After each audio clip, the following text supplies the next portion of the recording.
Grundsätzlich sehe ich das so, dass ein guter Song auch in der rudimentärsten Form funktioniert. Das heißt einfach mit Akustikgitarre und Stimme oder mit Klavier und Stimme. Und ich rede jetzt nicht mal von virtuosem Spiel. Es reicht einfach wirklich nur die Grundharmonien zu spielen und dazu zu singen. Wenn ein Song so funktioniert, ist er zum einen für mich ein guter Song und zum anderen für mich ein Song, der prinzipiell auch in jedwedem Genre funktioniert. Weil das Genre eigentlich maßgeblich zusammengebaut wird aus instrumentalen oder Instrumentenzutaten. Man muss sich das auf den Swan-Songs-Alben so ein bisschen getrennt vorstellen, weil wir ja einerseits schon bestehende Songs aus unserer Diskografie uminstrumentieren, umarrangieren, im klassischen Gewand fassen, aber auch Songs dediziert für die Swan-Songs-Sachen schreiben. Bei den alten Songs, nenne ich sie jetzt mal, ist es halt eine Frage, welche Instrumente was für einen Platz in dem Song einnehmen und wie man sie von anderen Instrumenten im klassischen Kontext spielen lassen kann. Bei den neu geschriebenen Songs ist die Frage, hat man schon irgendwie Platzhalter für Melodien, die jetzt durch Akustikgitarre oder Piano schon vorgegeben sind, oder gibt es eine Gesangsmelodie, die aufgegriffen werden kann von zum Beispiel der ersten Geige und so weiter. Also letztendlich braucht man, glaube ich,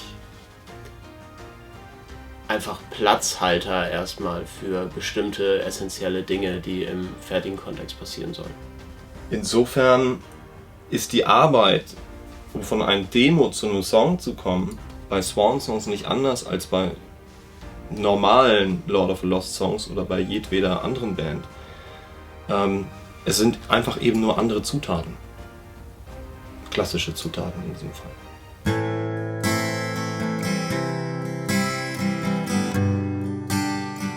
Ganz generell ist das wie bei einem kleinen Band-Setup, wie bei uns jetzt zu fünft auf der Bühne. Es gibt eine Rhythmussektion, es gibt eine Melodie- und Harmonie-Sektion und das Ganze gibt es in einem Orchester auch, nur halt in viel größerer Spannweite, mit viel mehr Instrumenten.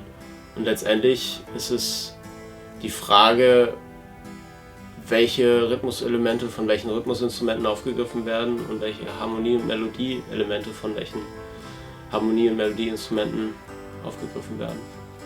Grundsätzlich ist es so, dass ein Orchester natürlich auch einfach nichts anderes ist als eine Band, auch wenn es eine sehr große Band ist. Trotzdem, wenn man jetzt sagt, wir haben zwar ein Ensemble, was kleiner ist, aber wenn man jetzt mal ein großes Symphonieorchester nimmt mit 100 Mann, teilweise sogar mehr, dann sind dort nicht 100 Leute, die alle 100 verschiedene Sachen spielen, sondern es gibt verschiedene Instrumentengruppen. Erste Geigen, zweite Geigen, Bratschen, Celli, Kontrabässe. Dann hat man aber bei den Bläsern ähnliche Sachen. Oboe, Klarinette, Fagott, Posaune, Trompete, Tuba. Man hat eine Harfe, man hat Schlagwerk und so weiter. So.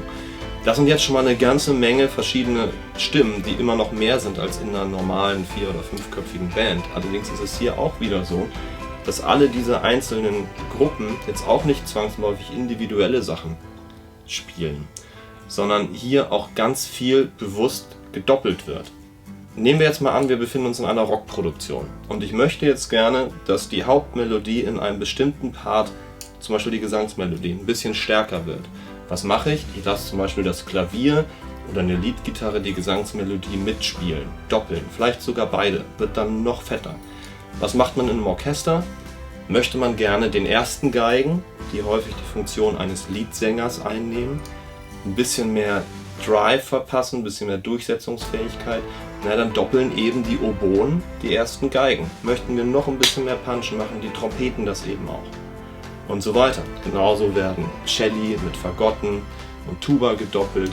Genauso doppeln die Klarinetten häufig eher die zweiten Geigen und die Bratschen und so weiter.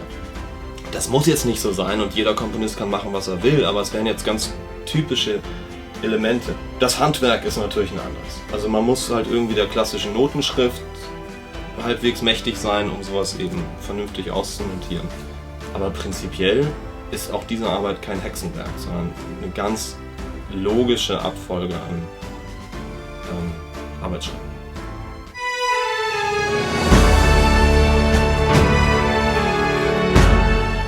Letters to Home ist mit Abstand der längste Song unserer gesamten Diskografie. Dementsprechend eher wie so ein Kurzfilm irgendwie zu behandeln. Ohne visuellen Inhalt natürlich. Aber er erzählt halt eine etwas längere Geschichte. Und in der Ursprungsversion dieser Geschichte gibt es, wie manche Leute vielleicht schon hörten, gibt es Schlagzeug und harte Gitarren und so weiter und so fort. Aber der Song an sich brauchte diese Instrumente eigentlich gar nicht, sondern wird durch die Orchestrierung, die er jetzt erfahren hat, einfach noch viel eher dem gerecht, was er eigentlich ist, nämlich irgendwie ein 18-Minuten-Epos. Ich habe den Song angefangen zu schreiben, ein paar Tage nachdem mein Sohn geboren war, vor 9 Jahren.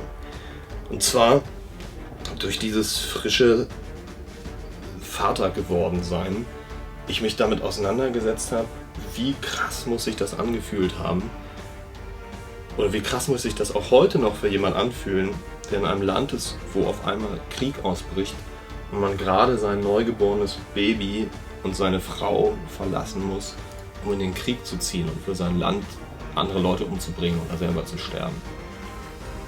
Und daraus entstand in meinem Kopf dann einfach eine Geschichte, die weitergesponnen wurde von dem Soldaten, der eben auszieht in den Krieg und immer Briefe nach Hause schreibt an sein Kind über Jahre, der ist jahrelang fort. Deshalb Letters to Home. Er spricht eigentlich die ganze Zeit zu seinem Sohn. Und stirbt irgendwann auf dem Schlachtfeld, merkt es aber nicht, weil er noch nicht die Chance hatte, sich von seinem Sohn zu verabschieden.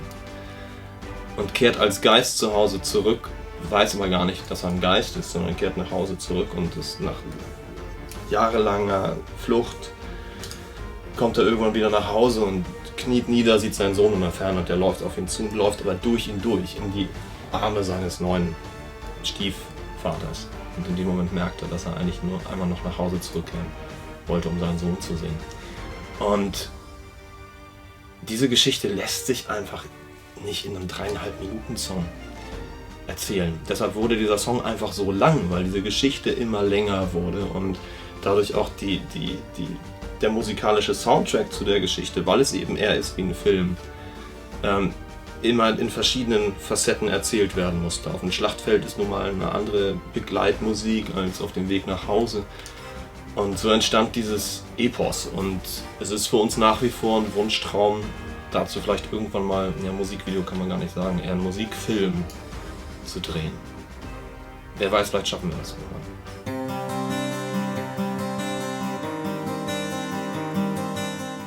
Ja, ich bin mit klassischer Musik so groß geworden, schon zu Kindergartenzeiten. Ich habe mit 5 angefangen, Cello zu spielen und konnte Noten lesen, bevor ich eingeschult worden bin.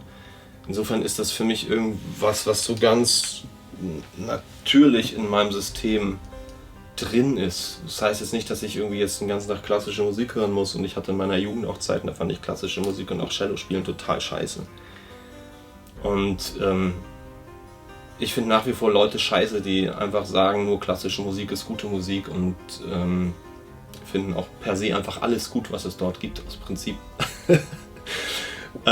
Aber es gibt unfassbar schöne, inspirierende klassische Musik von der Renaissance bis hin in die Neuzeit, allein wenn man sich zeitgenössische Komponisten anschaut, die man maßgeblich in der Filmmusik zum Beispiel findet, wie Hans Zimmer und Danny Elfman etc.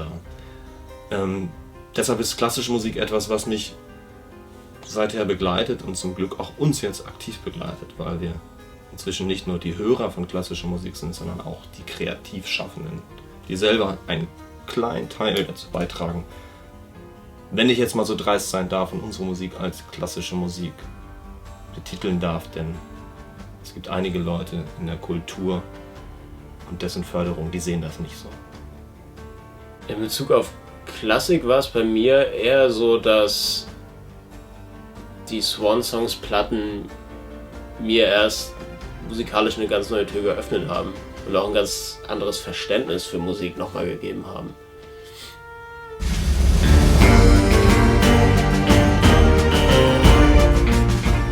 Ich empfinde es so, es gibt definitiv eine Entwicklung, denn wenn man es jetzt chronologisch betrachtet, Swan Songs 1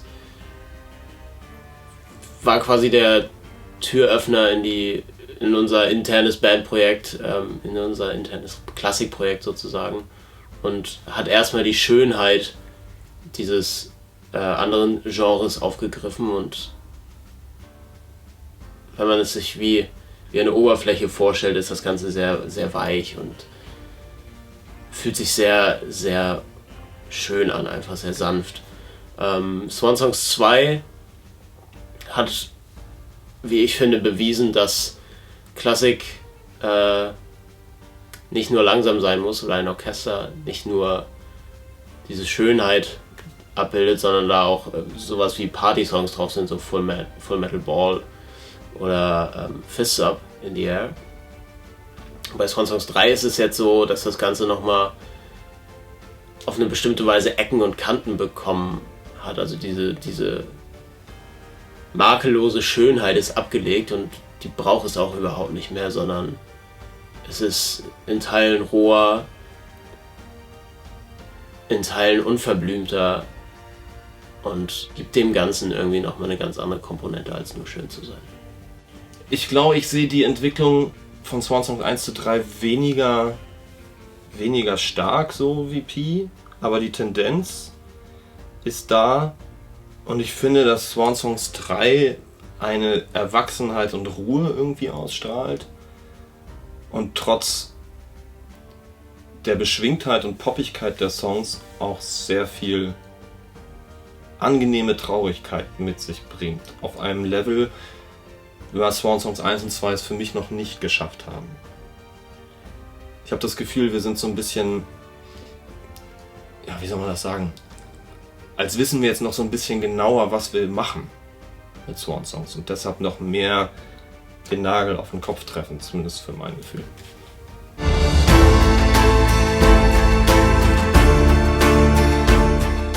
Also ich glaube, wir haben in den letzten Jahren bewiesen, dass wir eine Band sind, die sich jetzt nicht irgendwie erstmal hinsetzt nach dem fertigen Album und sagt, oh, wir sind jetzt erstmal durch damit, wir machen jetzt erstmal nichts mehr.